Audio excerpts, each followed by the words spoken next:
Sahabat, di video-video saya sebelumnya, saya telah membahas mengenai zat pengatur tumbuh terbaik untuk tanaman padi, dan kali ini saya akan membahas mengenai cara membuat ZPT atau zat pengatur tumbuh organik. Nah, salah satu bahan yang bisa dijadikan zat pengatur tumbuh atau ZPT ini yaitu air kelapa ya. Kali ini kita akan membahas tips dan cara membuat ZPT sendiri dari air kelapa secara mudah dan murah. Lalu dikatakan mudah dan murah itu kenapa sih? Mudah karena langkah pembuatannya cukup sederhana dan bisa dilakukan oleh siapapun. Sedangkan dikatakan murah karena harga alat dan bahannya pun juga sangat terjangkau.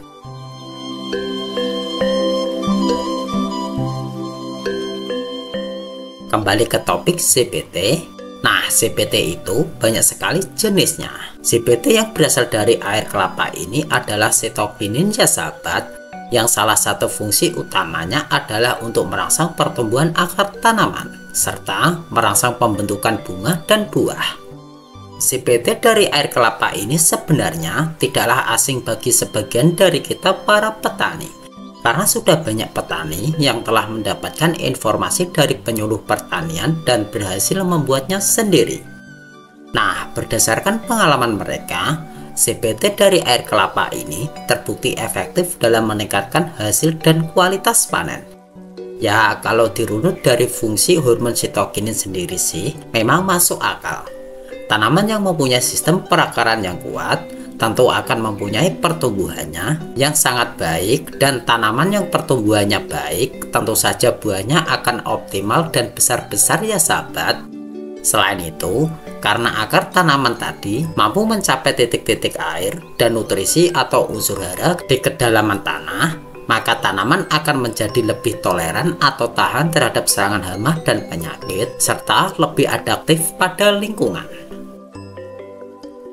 Jadi tidak ada salahnya untuk kita coba membuatnya. Caranya sederhana, murah, dan sangat mudah untuk dipraktekkan oleh siapapun ya sahabat. Nah, pertama-tama kita siapkan bahan dan alat-alatnya terlebih dahulu.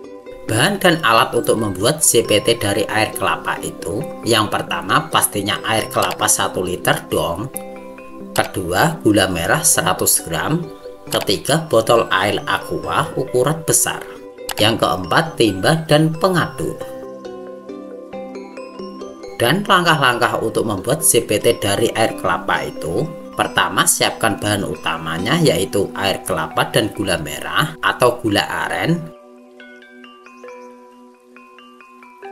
Kemudian campurkan bahan tersebut dalam timba, kemudian aduk hingga gula merahnya larut ya sahabat.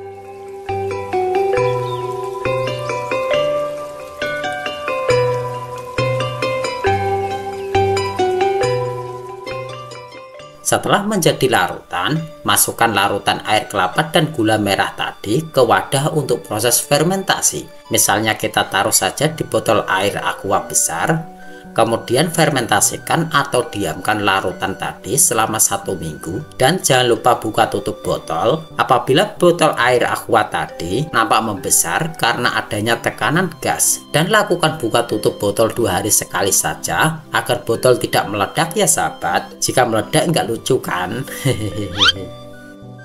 Nah, untuk cara aplikasinya, setelah proses fermentasi tadi selesai, maka ZPT alami buatan kita sendiri tersebut dapat segera kita gunakan, dan gunakan dosis sebanyak 200 ml per tangki 16 liter. Jadi jika kita membuatnya 1 liter, maka itu bisa jadi 5 tangki ya sahabat.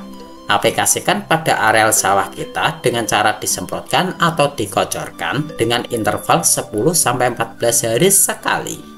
Aplikasi bisa kita lakukan sejak perlakuan benih sebelum semai atau yang dimaksudkan sebelum didaut ya, dan saat di persemaian, setelah pindah tanam atau masa vegetatif, hingga setelah tanaman padi kita masuk fase generatif.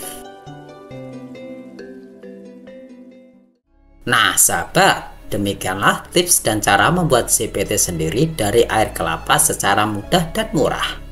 Bagaimana menurut kalian? Benar-benar mudah dan murah kan? Semoga bermanfaat. Jangan lupa bagikan ke saudara, sahabat, atau teman-teman petani yang lain agar mereka dapat mengetahui caranya dan tidak buang-buang uang lagi untuk membeli CPT yang harganya relatif mahal. Aku Eko, terima kasih sudah menonton hingga akhir. Dan salam sukses petani Indonesia.